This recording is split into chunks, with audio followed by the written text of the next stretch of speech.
Video করি।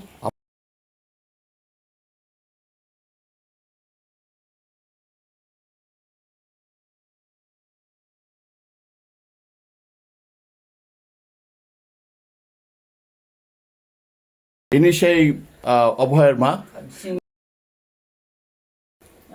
মেয়ের বিচারের জন্য আমি সব জানি। আমি আজকে এমন রাজ্যে বাস করছি যে মাকে মেয়ে বিচারের জন্য রাস্তায় নামতে হচ্ছে।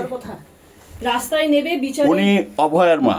হ্যাঁ, আপনার কাছে আসছেন ভোট চাইতে মেয়ের বিচারের জন্য। আপনার অনুভূতি কি? আমি চাই উনি বিচার পাক। আমি চাই উনি বিচার পাক। আজকে আমারও ছেলে আছে, আমারও যদি একটা মেয়ে থাকতো, আজকে যদি উনি এত কষ্ট করে, আমি আমার ছেলেকে কষ্ট করে এমএ পাস করিয়েছি, এমএ পাস করিয়ে ওর ছবি বিভিন্ন জায়গায় চুরি হয়ে যাচ্ছে, ফেসবুকের মাধ্যমে হোয়াটসঅ্যাপের মাধ্যমে চুরি হয়ে যাচ্ছে। ওর যে মেধা, ভারতবর্ষ থেকে পশ্চিমবঙ্গ থেকে মেধা সম্পদের কোনো দাম নেই। আমি চাই মেধা সম্পদ পুনরুজ্জীবিত হোক এবং ওনার হাত দিয়ে সেইটা স্ফুটিত হোক।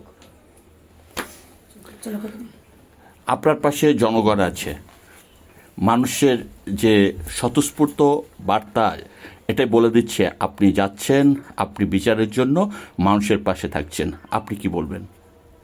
আমি সেই 9 আগস্ট 2024 মেয়েকে হারিয়ে ফেলেছি। একমাত্র মেয়ে আমার, সে আমার কাছে আমার গোটা পৃথিবী। তাকে হারিয়ে সারা বিশ্বের মানুষকে আমি পাশে পেয়েছি, সারা পশ্চিমবঙ্গের মানুষকে আমি পাশে পেয়েছি। এটা আমি যতদিন বিচার না পাবো, আমি মনে করি তারা সবাই আমার সঙ্গে থাকবেন। দর্শক এবং শ্রোতা বন্ধু, অভয়ের মা ডোর টু ডোর ঘুরছেন মানুষের আশীর্বাদ নেওয়ার জন্য। একটাই আশা, যেন তেনার মেয়ের মতো আর কোনো মায়ের কোল খালি না হয়, এরকম মা যেন আর দুঃখ না থাকে। আপনারা তার পাশে থাকেন। যে সকল মায়েরা দেখছেন, মায়েরা এগিয়ে আসুন।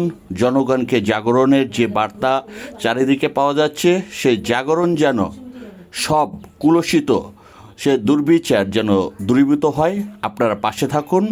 এটাই হচ্ছে কি সংকল্প হোক প্রকৃতপক্ষ একটা মায়ের।